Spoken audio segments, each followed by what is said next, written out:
Éléonore, la princesse vampire. Tout commença en l'an 1701, lorsque la jeune princesse de la maison Lobkowicz, Éléonore Elisabeth Amalia, épouse le prince Adam Franz von Schwarzenberg et vint habiter au château de Krumau, en Bohême. 5 ans plus tard, Éléonore donne naissance à une petite fille, Maria Anna.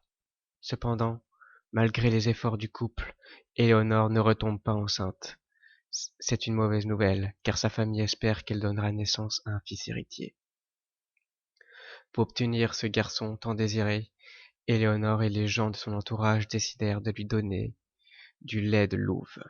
Selon les croyances de l'époque, boire de ce lait rend fécond et favorise la naissance des garçons. Cependant, recueillir un tel lait n'est pas chose aisée, et des louves furent capturées et gardées dans le château, ce qui n'est pas bien vu à cette époque.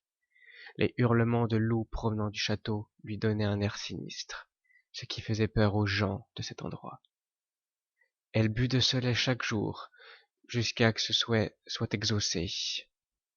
En 1722, à l'âge de 41 ans, que Éléonore donne naissance à son fils, Joseph.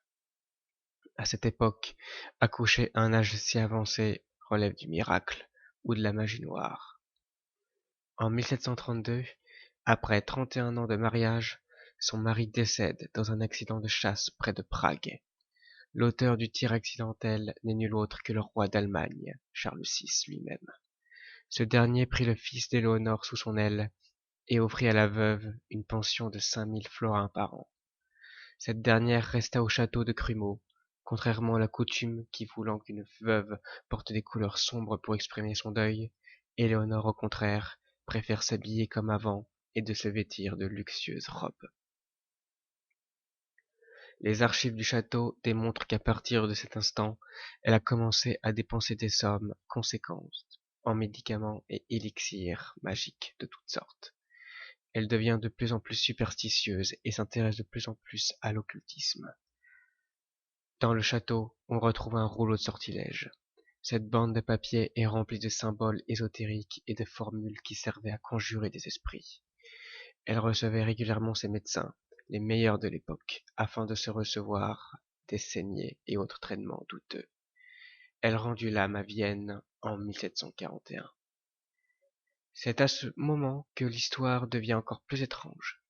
Selon le chercheur Rainer Koppel, sa famille aurait probablement pris ses dispositions afin que le vampire, qu'était Éléonore, ne puisse pas contaminer son entourage au cœur de Vienne. Il était certain que Éléonore avait été enterrée selon un rituel précis, dicté par les croyances de l'époque, afin d'empêcher son retour du royaume des morts. Quelques jours avant sa mort, Éléonore écrit ses dernières volontés dans un testament. Selon cet écrit, elle souhaitait être inhumée à Krumau. Que je rende l'âme à Vienne ou ailleurs, je souhaite que ma dépouille revienne à Krumau, qu'elle soit portée par de pauvres gens en la chapelle de Saint-Jean Nepomucène, pour être enterrée sans le moindre faste, et qu'il soit gravé sur la pierre tombale les mots suivants. Si j'ai la pauvre pécheresse Éléonora, priez pour elle. Mais, vu l'état de santé de la princesse, l'authenticité de ce document est loin d'être certaine. De plus, sa puissante famille avait des concessions funéraires à Vienne, lieu où elle aurait facilement pu être inhumée avec ses proches. Autre fait étrange, le transfert de Vienne à Krumau se fit en pleine nuit. Son enterrement, qui a eu lieu le 10 mai, n'a rien à voir avec ceux qui étaient généralement faits à quelqu'un de son rang. Elle fut inhumée presque anonymement dans l'église de Saint-Vitus à Krumau. Personne de sa famille, pas même son fils, n'assista à son enterrement. Dans toute la région, des centaines de messes sont payées et célébrées pour le salut d'Éléonore. Elle est portée en terre de nuit, à 20 heures. Son cortège funèbre quitte le château pour se rendre à l'église, et elle fut enterrée, comme elle le souhaitait, dans la chapelle de Saint-Jean Nepomucène. La tombe de Éléonore est très discrète, et aucun indice ne laisse croire qu'il s'agit du monument funéraire de quelqu'un d'important.